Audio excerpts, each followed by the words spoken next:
નવરાત્રિને લઈ સ્વામિનારાયણના વધુ એક સ્વામીએ વિવાદાસ્પદ નિવેદન આપ્યું છે. અનુપમ સ્વરૂપ સ્વામીએ નવરાત્રિને લવરાત્રિ ગણાવી. આ સાથે જ નવરાત્રિ એટલે કે 9 દિવસનો નાઇટ ફેશન શો ગણાવ્યો.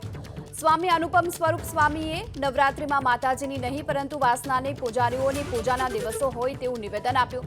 દીકરીઓને બગાડવાનું જાહેર આમંત્રણ છે અને એ પણ લીગલ નોટિસ સાથેનું તેમ પણ કહ્યું. આ સાથે જ નવરાત્રિમાં મહિલાઓને રાવણની નજરે જોવાતી હોય તેવું પણ તેમણે નિવેદન આપ્યું. આ સિવાય નવરાત્રિને લઈ અનુપમ સ્વરૂપ સ્વામીએ કેટલાક મુદ્દાઓને લઈ નિવેદન આપ્યા. આવો સાંભળીએ શું કહ્યું તેમણે. સ્પેશિયલી હાલના સમયમાં ઉજવાતી કેવળ નામ માત્રની નવરાત્રિની. અરે ઓ ગુજરાતીઓ, તમારા પ્રિય તહેવાર નવરાત્રિને લોકો શું કહે છે ખબર છે? કોઈ એમ કહે છે કે આ નવરાત્રિ નહીં પણ એ તો લવરાત્રિ છે, લવરાત્રિ. કોઈ વળી એમ કહે છે કે 9 દિવસનો નાઇટ ફેશન શો છે, એથી વિશેષ બીજું કશું જ નથી. કોઈ વળી એમ કહે છે કે માતાજીની પૂજાના નહીં પણ વાસનાના પૂજારીઓની પૂજાના દિવસો આવ્યા. તો વળી કોઈ એમ કહે છે કે બાળી ભોળી દીકરીઓને બગાડવાનું જાહેર આમંત્રણ અને પણ લીગલ નોટિસ સાથે. જો કે સાચું કહું તો આમાં આપણી બહેન દીકરીઓનો પણ વાંક છે. પણ હાલના સમયમાં લજ્જા અને શરમ એ તો સાવ ગઈ અને પહેરવેશના નામે ફક્ત અને ફક્ત બસ અંગ પ્રદર્શન જ રહ્યા. ગરબાના આયોજનમાં રાત્રે 12 કે 12:30 પછી ખરેખર ગરબા બંધ કરી દેવા જોઈએ. કારણ કે સાચા અર્થમાં ગરબા 12 વાગ્યા સુધી જ ગવાતા હોય છે. બાકી પછી તો ફક્ત મનોરંજન જ થતું હોય છે. સ્ત્રીને આજકાલના નવરાત્રિ પ્રોગ્રામમાં એક મનોરંજનનું સાધન કે પછી ટિકિટના ભાવ ઊંચા લેવાનું એક સાધન ગણી અને ભૂખ્યા ભેડિયાઓની વચ્ચે જેમ સસલાને રમતું મૂકવામાં આવે એમ ગરબે રમાડવામાં આવે. અને એના કરતાં પણ વધારે કરુણતા એ વાતની છે કે હરણને ખબર છે કે આ જંગલમાં અનેક ભૂખ્યા વરુઓ અને દીપડાઓ રખડે છે, પણ છતાંય એ હરણ એમ વિચારે છે કે હું શાકાહારી છું એટલે દીપડાઓ કે વરુઓ મને કંઈ જ નહીં કરે, અને એ હરણ એકલું જ ફરવા નીકળી પડે છે. તો સ્વામિનારાયણ સંપ્રદાયના સંત અનુપમ સ્વરૂપ સ્વામીના આ નિવેદનથી વિવાદ થયો છે. નવરાત્રિને લવરાત્રિ ગણાવતા સંતોમાં આક્રોશ જોવા મળ્યો. પરંપરા પર ટિપ્પણી કરનાર સામે કાર્યવાહી થાય તેવી વાત દેવનાથ બાપુએ કરી છે. નારી સમાજનું અપમાન કરનાર સામે કાર્યવાહી થાય તેવી પણ તેમણે વાત કરી.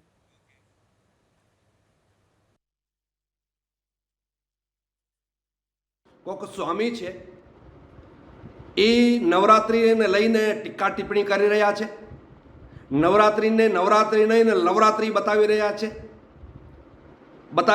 કે નવરાત્રિમાંથી દીકરીઓ ભાગી જાય છે, છૂટાછેડા થાય છે. વિનાશકાલે વિપરીત બુદ્ધિ મન લાગે એમની બુદ્ધિ બગડી ગઈ છે. બુદ્ધિ બગડેલો જ એવો વ્યક્તિ એવી વાતો કરતો હોય છે. સર્વે સંત સમાજ, સર્વે સનાતનીઓ અમે બધા માંગ કરીએ છીએ કે સનાતન ધર્મ ઉપર ટીકા ટિપ્પણી કરવાનો,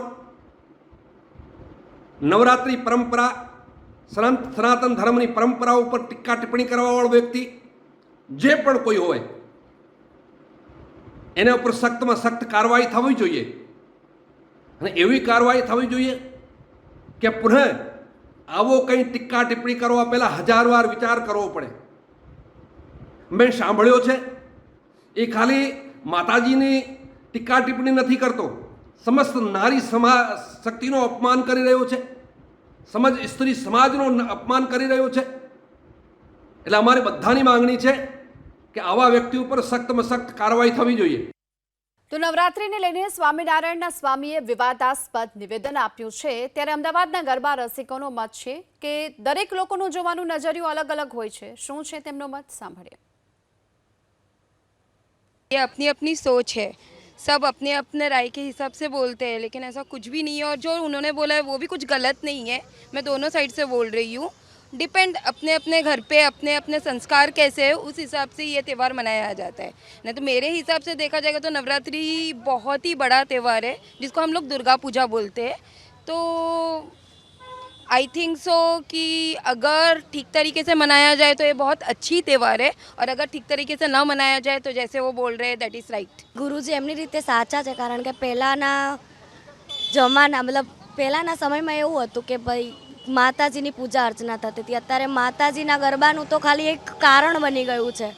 બાકી બધા એ જ કરવા જઈ રહ્યા છે બારે છોકરા છોકરીઓ મળવા માટે એ બધું. આઈ ટોટલી એગ્રી, કારણ કે પહેલાં without money and all Navratri થતી હતી, ગરબા થતા હતા, પણ હવે ખાલી પૈસા આપીને લે છે અને ત્યાં વધારે આઉટ ઓફ ગુજરાતી કાસ્ટ આવી અને ગુજરાતી ફેમિલીની છોકરીઓને પટાવવા જ આવે છે અને છોકરીઓ બી બહુ ફોરવર્ડ થઈ ગઈ છે. They are not looking at their dress અને ખાલી એ લોકો પોતાનું બોડીનું પ્રદર્શન કરવા આવે છે so that people will be attracted to them.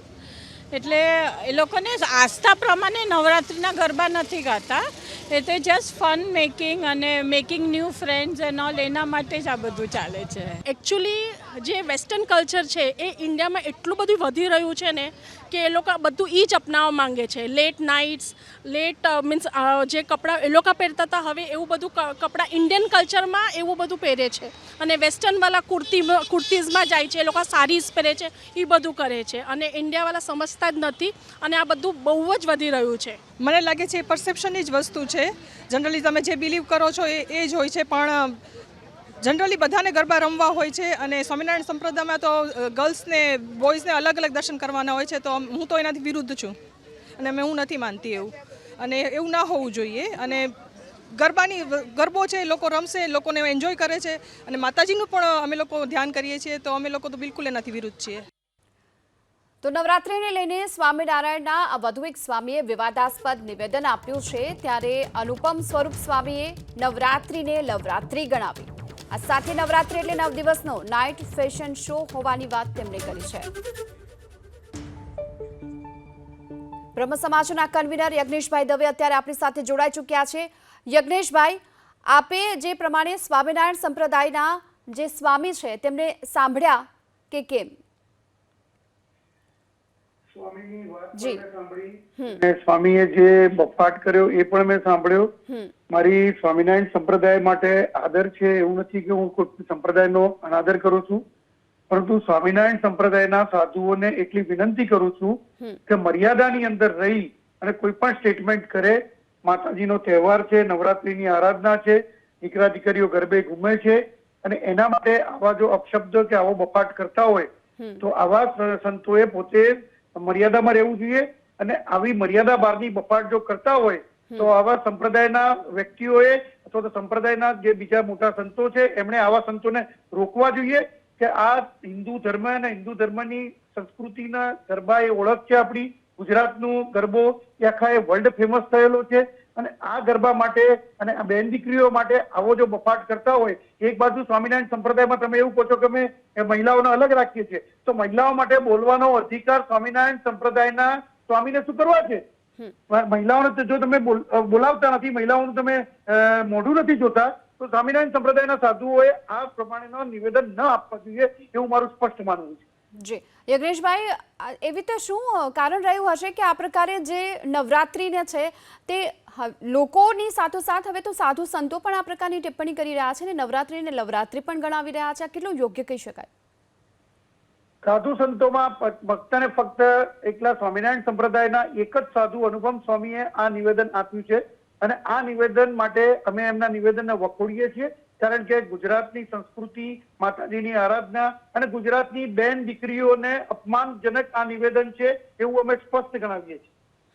આપ અમારી સાથે જોડાયા બદલ આપનો આભાર. તો સ્વામિનારાયણ સંપ્રદાયના સ્વામી અનુપ સ્વરૂપ સ્વામી, જેમનું આ નિવેદન, જેમણે બ્રહ્મ સમાજના કન્વીનરે આ નિવેદનને વખોડી કાઢ્યું છે અને આ સાથે જ આ તેમનું નિવેદન યોગ્ય ન હોવાની વાત કરી. સ્વામિનારાયણના સંતો મર્યાદામાં રહે અને આ નિવેદન આપે તે પ્રકારની વાત કરવામાં આવી રહી છે, કારણ કે સ્વામિનારાયણના અનુપમ સ્વરૂપ સ્વામી જેમણે આ પ્રકારનું નિવેદન આપી અને વિવાદ છેડી દીધો છે, ત્યારે નવરાત્રિને તેમણે લવરાત્રિ ગણાવી, 9 દિવસનો નાઇટ ફેશન શો ગણાવ્યો છે. આ સાથોસાથ માતાજીની નહીં પરંતુ વાસનાની પૂજારીઓની પૂજાના દિવસો આવ્યા હોવાની વાત તેમણે પોતાના એક વિડીયોમાં કરી છે.